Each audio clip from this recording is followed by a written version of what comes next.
quite acceptable for European troops, American troops, and even Canadian troops to be in Asia, dealing in Asian countries, fighting wars in there, and telling them how they should be running their affairs. We hear this is going to be the Asian century. They're out manufacturing us.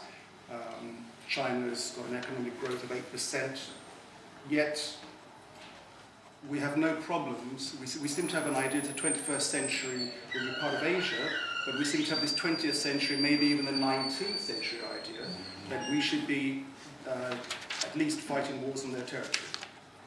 Now, the three major political parties, they're more or less united in the fact that we should be sending more helicopters, we should be sending more armoured vehicles to help British troops, or protect British troops.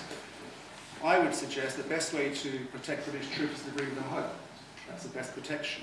Yeah. And the real question we should be asking is, why are they there in the first place, not what we should be doing to protect them. The things I want to talk about today are what I believe are the underlying reasons for our presence there. And then I'll touch on the consequences of what our actions could be. And finally, what our exit strategy could be. Because one day this has to end. You will be aware that there's been presidential elections in the last few weeks with widespread allegations of fraud. Now, we're not jumping up and down about this as we were over Iran, which raises a question. Hamid Karzai is nearly at the 50% level. He has to get over 50% to avoid a second ballot. And the former foreign minister, Abdullah, he's in the mid-30s. But given the allegations of fraud, it looks like there will have to be a second ballot, and it's turned out to be a very unsatisfactory outcome for what was a surge recently. The popular support for war in the United States is sliding. For the first time, less than half the people support the war, 49%. And over here in the UK, people are wondering, you've seen headlines, why should British troops be dying for an election when the turnout was only 40 to 50%, and in some places there wasn't a vote. Now, once this election process is over, once the second ballot's over, we're going to see a decisive 12 to 18 months.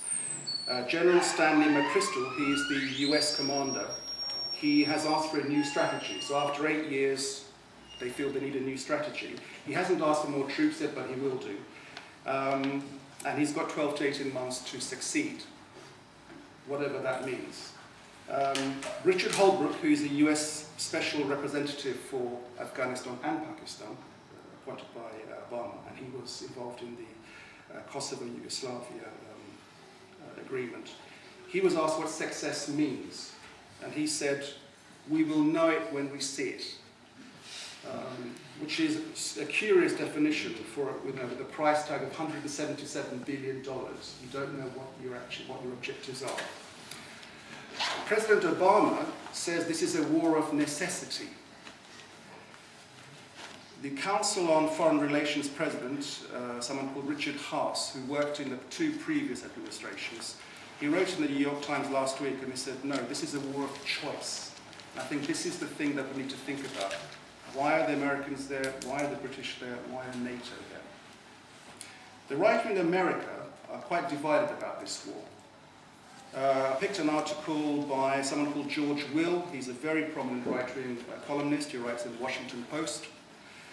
And the article was entitled, "Time to Get Out of Afghanistan."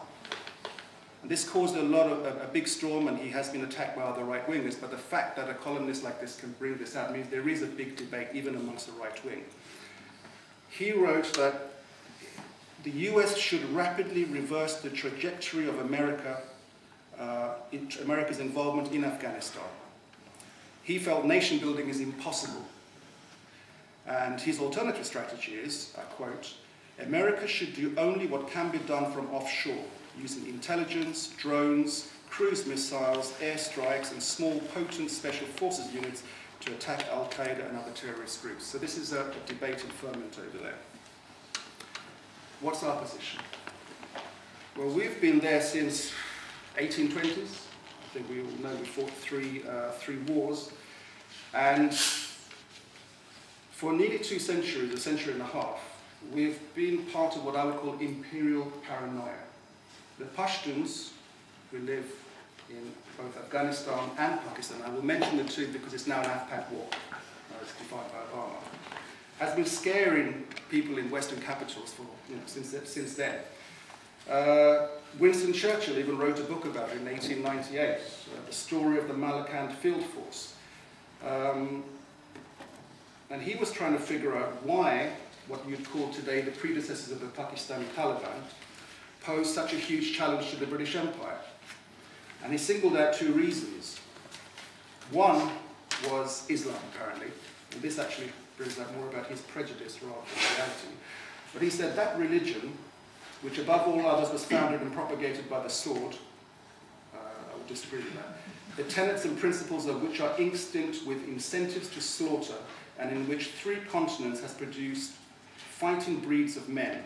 It stimulates a wild and merciless fanaticism. You could take this out of the Daily Mail today, but this was in 1898. He concluded, another quote in the same book, "The world is presented with that grim spectacle, the strength of civilization without its mercy."